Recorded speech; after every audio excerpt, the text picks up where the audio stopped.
So let's meet our first speaker for today.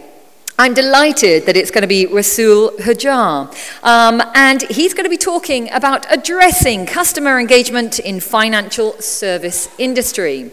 Now, he's been the CEO of Majid Al Futtaim Finance, the financial services arm of Majid Al Futtaim, since the company's inception of 2007.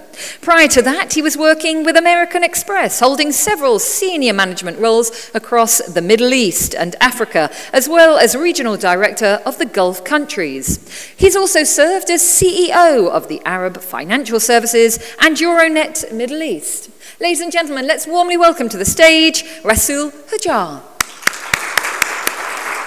Thank you.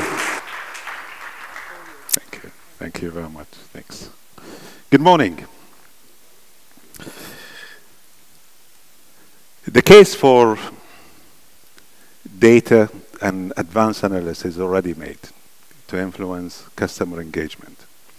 Today I would like to share with you two cases, our own experience in Najm or Majid Al Futtaim Finance, and how we utilizing data and advanced analysis to improve our engagement with our customers. I think being part of financial services, I'm first to admit that we don't do a good job.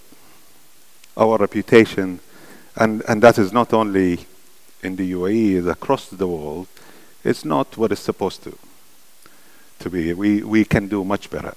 And this statistic or this survey highlight that. What we need to do is change the way we think about our customers in our business. And I will show you some certain practices that we had to work on and change the way we work,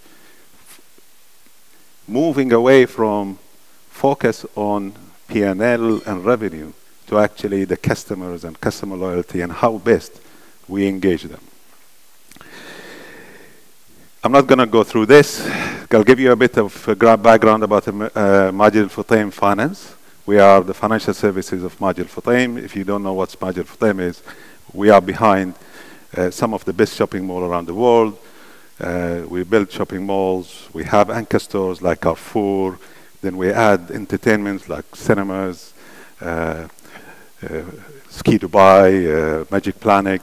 Then we add other stuff like hotels, fashions, F&B. So this is the company, and we are basically the financial arm of Majid Al Futtaim.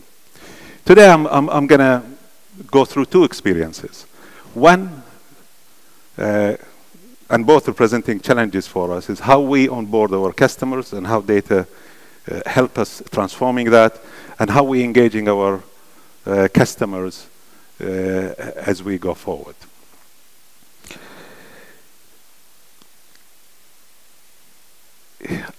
Our experience with onboarding, without knowing, is actually, we found out that we're doing it not because we want to satisfy the customer or provide the customer service.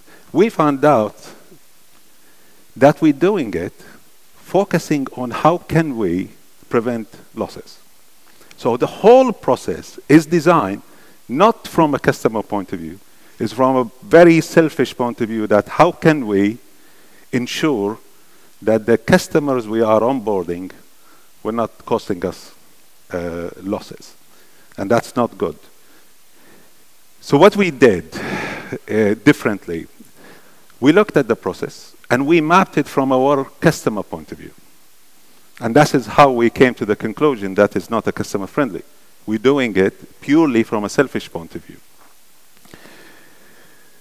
Then we looked at how can we use available technology and data analytics in providing the decision, timely decision, to transform our the experience of our customers. And I'll go through it very quickly. In the past, it takes about 7 days. And we take a lot of documents. We ask the customer to fill a 3-page application. In the process, we also find that one of our features we provide our customers is 10% cash back for the first 2 months was one of the main reasons people applying for it. But because we take 7 days, customers are not willing to wait. So today experience, when customer comes to Carrefour, which is where we mainly sort our customers, and if they are attracted to our offers, they approach our salesperson. So our salesperson take their ID, insert it, and all the information of our customers download it. Then we fetch the credit bureau. We add more data, score it using our data as well as the credit bureau information. We take a decision, and that takes within minutes. Once it's approved, we take additional information and we issue the card. The whole experience takes about 10 minutes. So we transform our customer experience from 7 days, complicated process, into 10 minutes. We guarantee 15 minutes. We want to go even further and reduce it to about 5 minutes. But this without the ability to use data to predict the probability of default and then take a decision would not have been possible. So this is, once the card is issued, the customer can go around, select what they want, and pay for it seamlessly. So this is one of the cases we had in how we utilized data and predictive analytics to actually transform our customer experience on onboarding. The result, within the first 4 months, we issued 11,000 accounts. 45% has been increase in submission. And now we have more than 70% of our card issues go through this process, simple and very quick.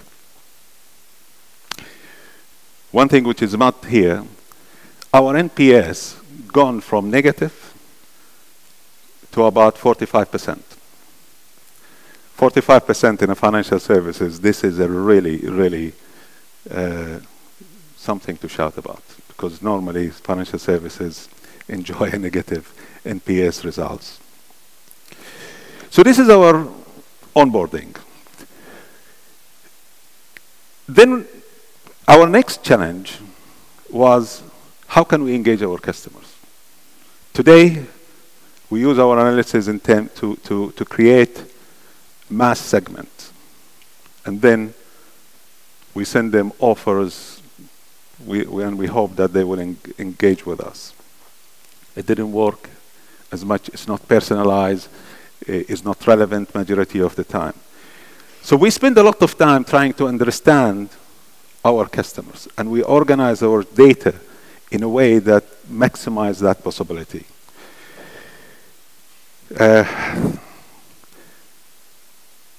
Again, the same way our onboarding experience is, our focus is how to increase billing, because billing means revenue. And all we do is segmentation that are wide and not personal. We're moving into a way that we leverage all the knowledge we have about our customer, profiling, the additional information we gather about our customers, and the spend history. And then we try to predict what the customer want to spend next. And by doing that, we add real value to the customer. So we use the history, predict what the customer wants, and then we go in timely manner, giving the right offer for the customer that adds real value. I'm not going to go through this, but the way we did it is very simple. We took our data, we identified the demographics of our customers, nationality, whether is married, income, age. Then we added information that we gathered about our customer, how he scores, how many months with us, and then we added also the history of the transactions.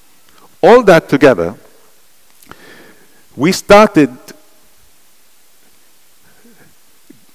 segmenting our customer in what we call neighborhoods.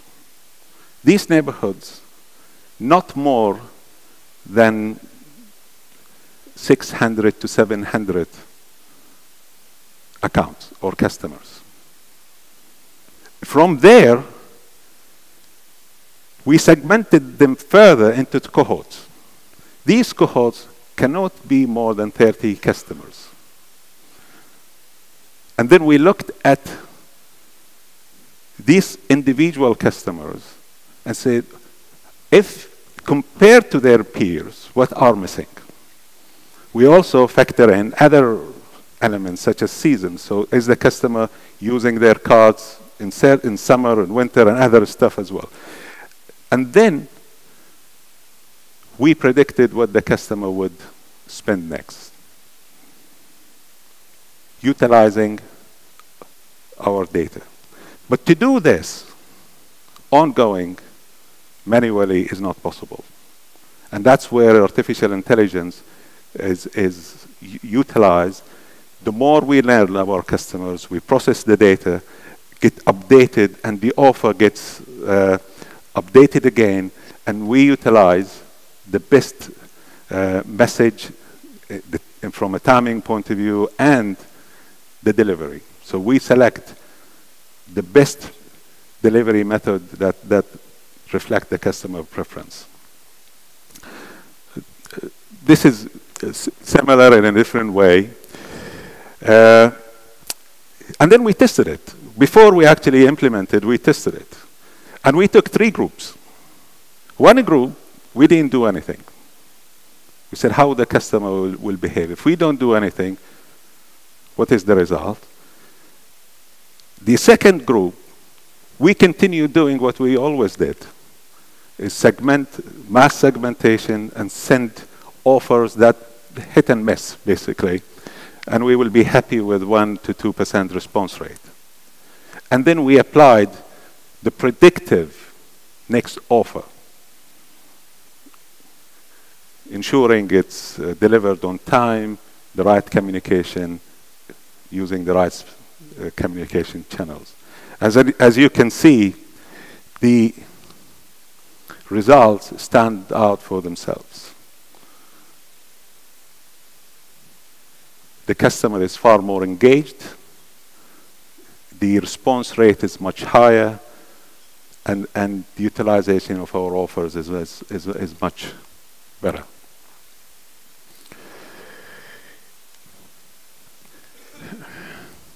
We're not going to stop there.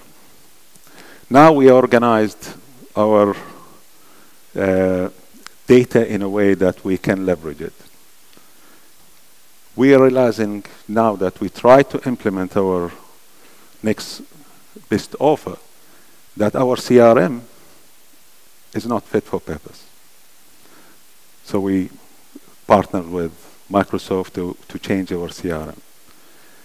Then even with Microsoft, the capability to have the best campaign management need to be looked at.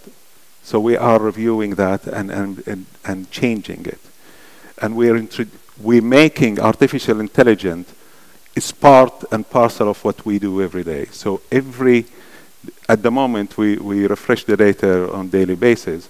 We're looking at refreshing it real time and trying to predict the next best move for the customers and communicating to them in a way that adds real value to their life. Customized exactly what they want.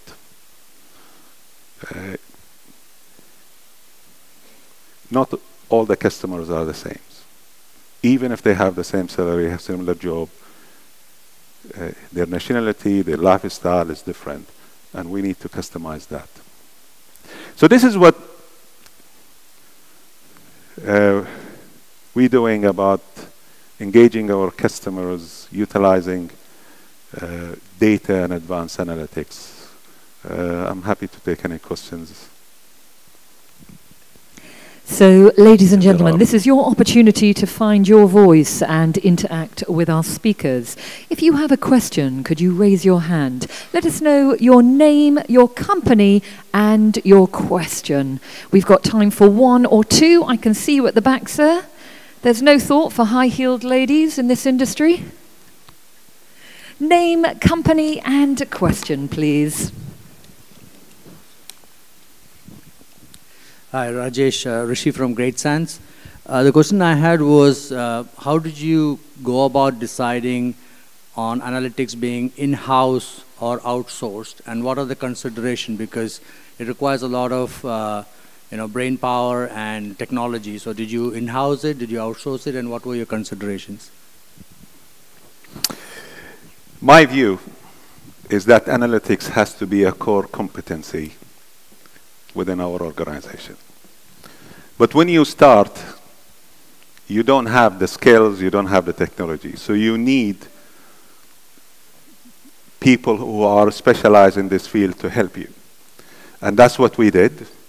With our talents and setup was good enough to do mass segmentation. We need to upgrade our skills and work with partners that set up the whole infrastructure for us. But our point of arrival that analytics and digital becomes a core competency within our organization. It has to be part of the way we do business, and every single one of us has to be analytically savvy.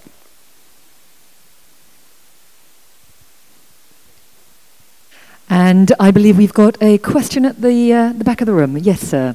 Hi, my name is James Welch. I represent an organization called Next Money, a fintech community. The question that I've got for you, thank you very much for the presentation. I just wanted to ask, there's a lot of data around with Majid Al Futtaim as a whole.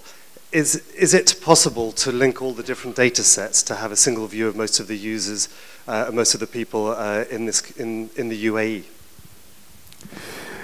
You're right. Majid Al Futtaim has massive touch points with our customers, and we have lots of data. And one of the projects we're currently doing is how can we clean that data and create a golden record of our customers and allow people to use it. It's a long journey. It's very attractive. It's also, the journey is very hard because cleaning the data is not easy. Enriching it is not easy. We have probably the cleanest data because we take ID information, but some other organizations have much richer data in different ways. For example, if you take about Carrefour, they might have details of what the customer buys, and then the customer gives a lot of clues about who they are, what is the family size. I'll give you an example, one of my favorites. If you buy nappies for your family, you give a lot of clues.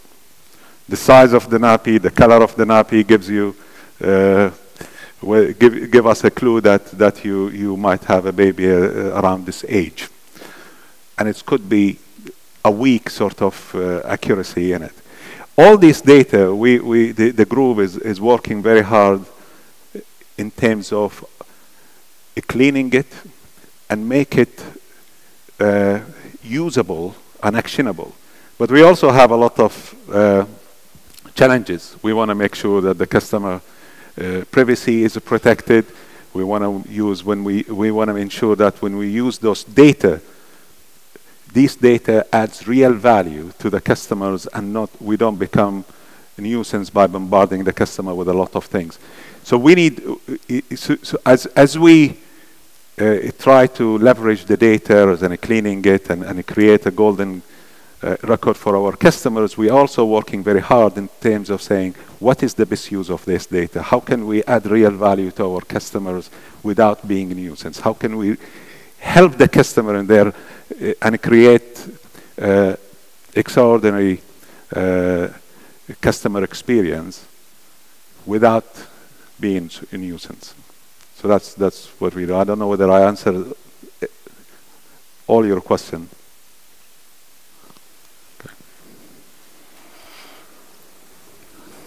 Ladies and gentlemen, a big round of applause for Rasool Hajjar. Thank you. Thank you very much. Rasool highlighting the importance of knowing your customers whilst optimizing data with AI. And Rasool, I will never buy another nappy unsuspectingly again.